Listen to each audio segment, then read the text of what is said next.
Ерте заманнан бері вазелинді дәрігерлер арасында дерматологтың қасиетті гралі деп атап кеткен. Бірақ бүгінгі күні біз вазелин туралы не білеміз?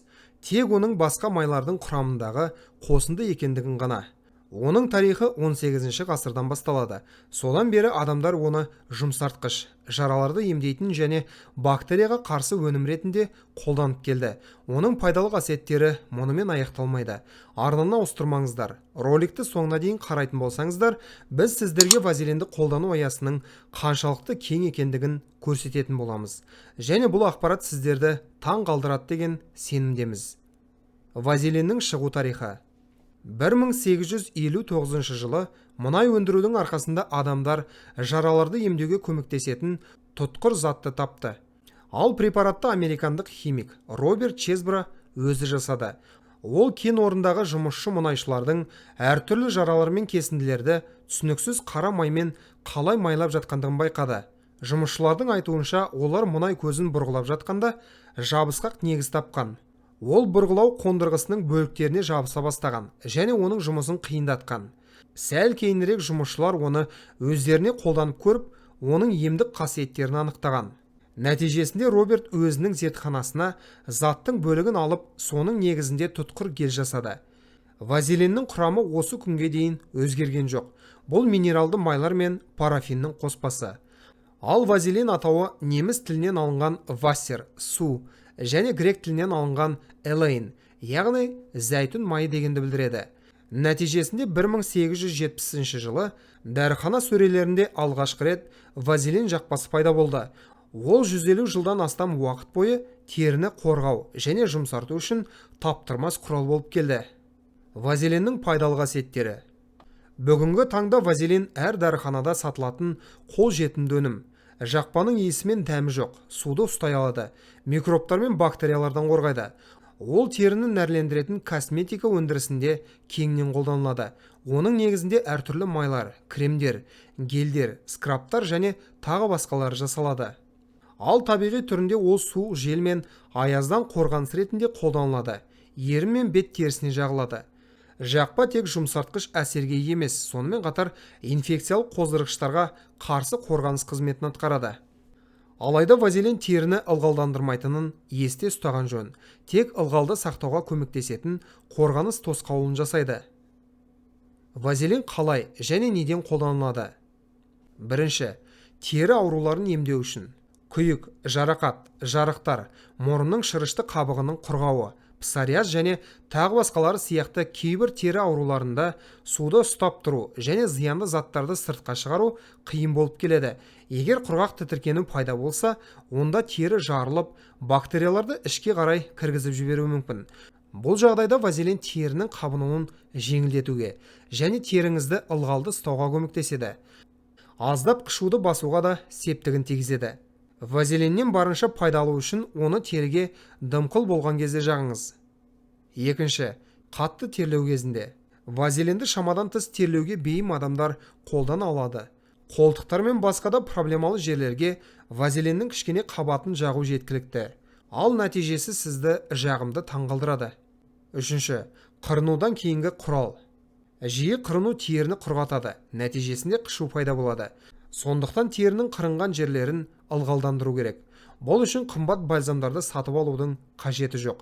Теріні тыныштандыру үшін сіз кәдімгі вазелинді қолдана аласыз. Тітіркенген теріге вазелин жағып кем дегенде 10-15 минут ұстаңыз. Содан кейін өнімді дымқыл шүберекпен сүртіп тастаңыз. Төртінші, қатайып қалған теріден. Ол сондай-ақ дөрекі теріні жұмсарту үшін қолданылады. Мысалы, аяқтың өкшесінде және шынтақта. Ол үшін түнде терінің өрескел жерінде вазелинді жұқа қабатпен сіңдіріп жағыңыз. Ал таңертең ол әлде қайда жұмсақ болып тұрады. Бесінші, парфюмериялық хош иісінің ұзақтығы үшін. Вазелин парфюмерияның әсерін ұзартуға көмектеседі.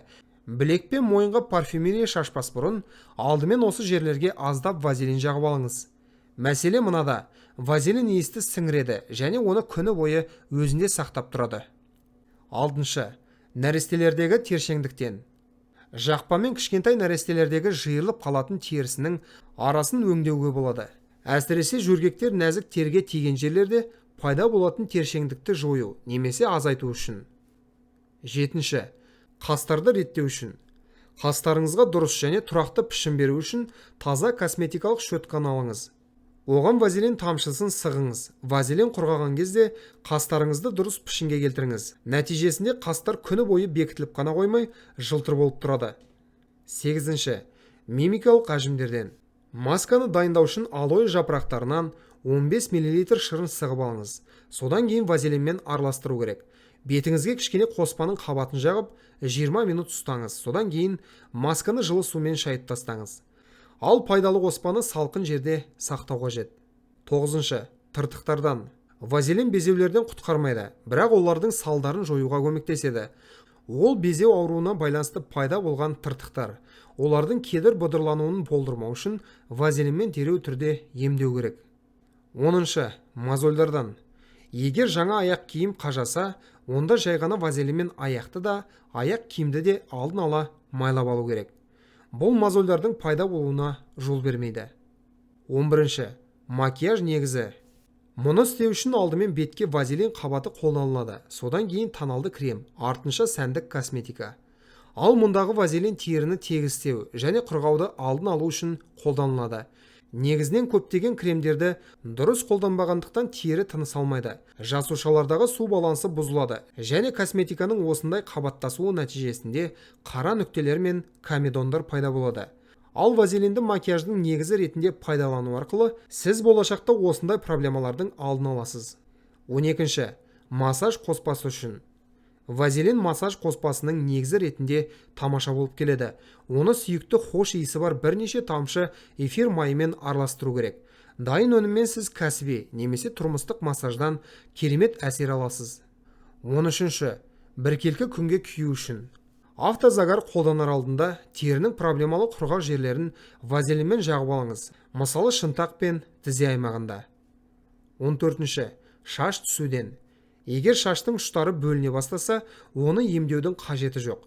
Жай ғана ұштарын кесу және кейін шаштың одан әрі бөлінуіне жол бермеу үшін қосымша ұштарына аздап вазелин жағуға болады. Сонымен қатар вазелин күнделікті өмірде де өте пайдалы.